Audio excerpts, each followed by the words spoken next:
Hi, I'm Midwife Asia, And I'm Midwife Katie Bueller. and we're so excited that you're here today with us, and we're so glad that you're inviting us in on this journey with you today. And we're here to talk about It's actually the most important thing that no one else is talking about, that you want to prepare for after your baby, that's right. before your baby's born.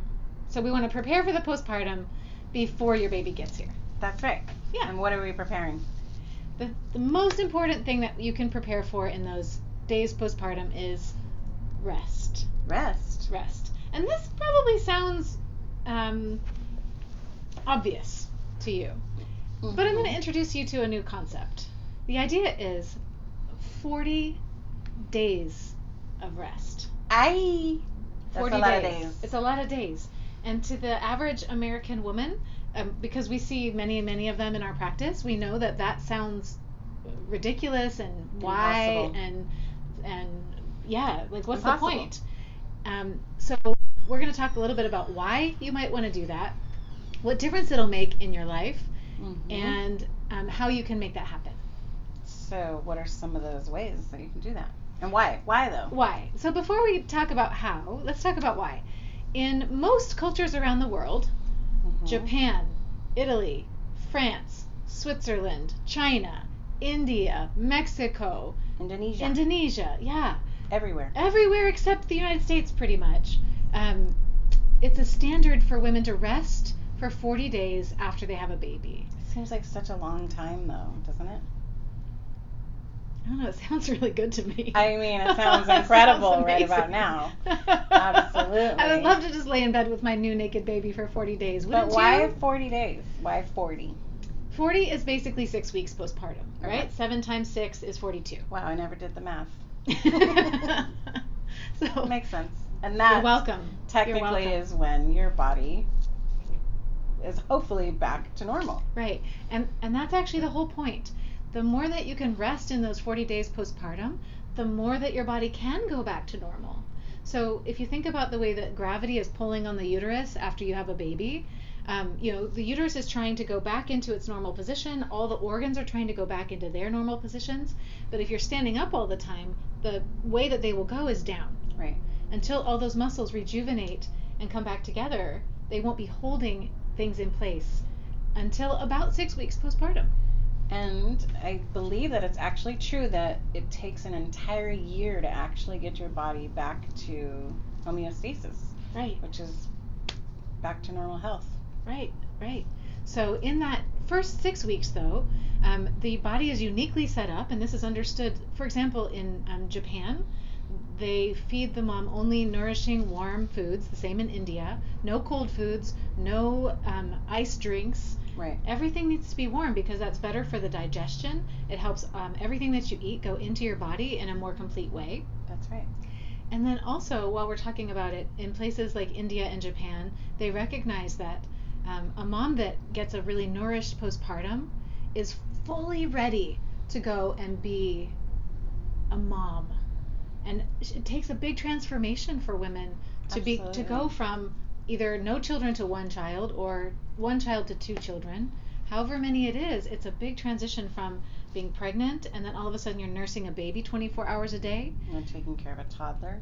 Sometimes also taking care of a toddler or 2 or 3 kids. Right. And so this 40 days in a perfect world, or in cultures where this is recognized, that 40 days is nurtured. So your mother-in-law comes or your mother comes, another female family member comes who recognize the importance of this, and they help do the dishes, they help do the laundry, they help take care of older kids, they get other kids off to school. To make food. And they make food. Right. So that the nursing mom just is in bed, nursing her baby, getting up and going to the bathroom, eating, and resting. But what if you don't have that mother-in-law figure in your life? It is so true, Asia. It is so true. It is so not. We want to acknowledge that in our culture in America, our moms are still working. It's hard. It's really hard. It would take a lot for us to get a woman to come and hang out with us for 40 days after we have a baby. Right. And so what we want to say to you is we understand that depending on your finances and your family, we live in San Diego where everybody's a transplant.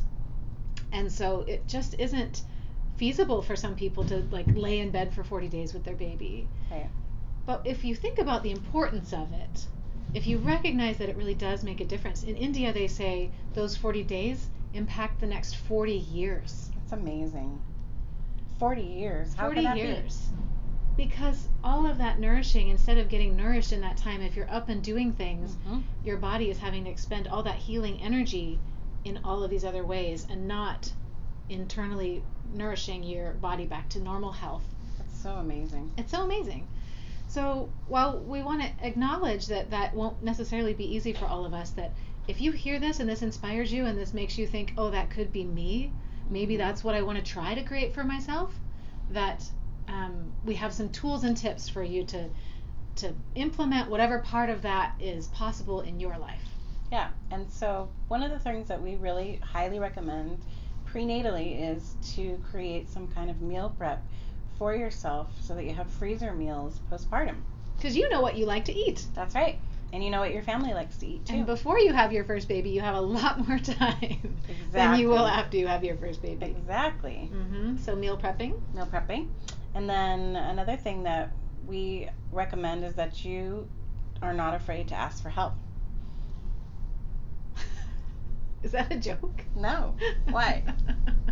How many? I'm not very good at asking for help. Are you?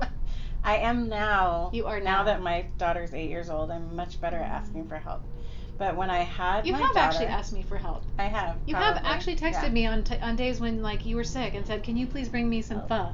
Yeah, you brought me pho. I've brought you pho. That was nice. Yeah. I don't think I asked you though. I think you asked me if you could bring me anything. I would like to think that's true. And I probably was like, hell yeah. Bring me some pho.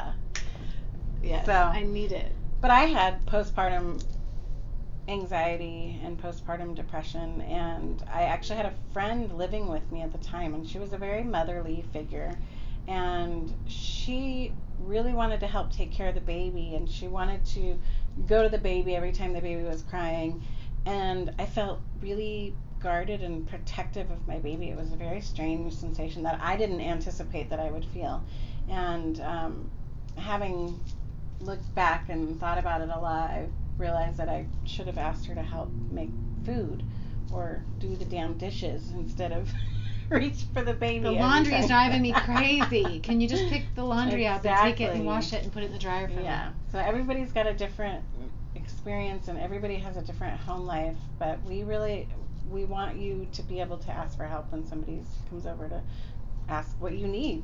Ask them to do the dishes. That's actually one thing that you might need to put in place before you can call people and ask them for help is community. Absolutely. And we don't, in America today, most of us, at least here in San Diego, we live in broken communities, right? So we don't Right. have generations of family. We don't have generations of friends because a lot of people in San Diego are transplants. Right. And maybe where you live it's the same, I don't know. But basically you're trying to create community. If you want this beautiful 40 days to rest and recover, to start to think about how to create that community before your baby gets here. Absolutely. It's so important. Community is so important.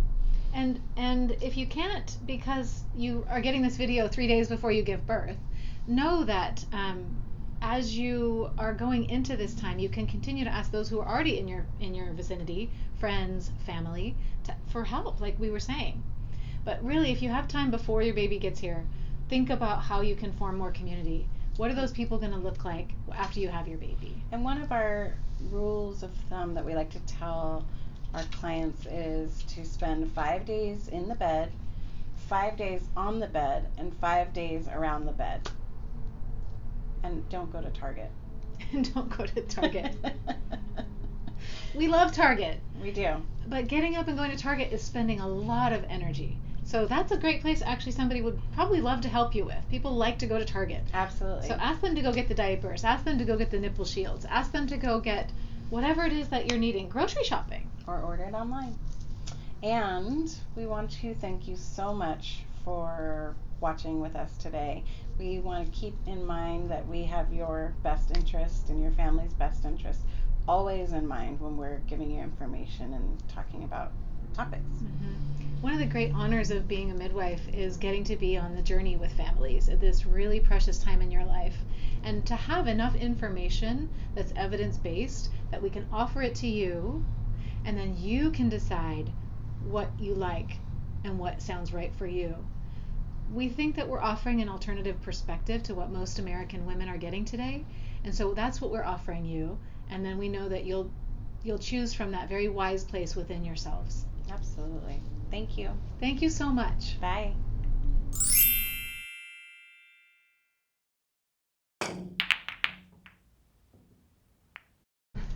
Hi, we're midwife Katie Bueller. And Katie Asia.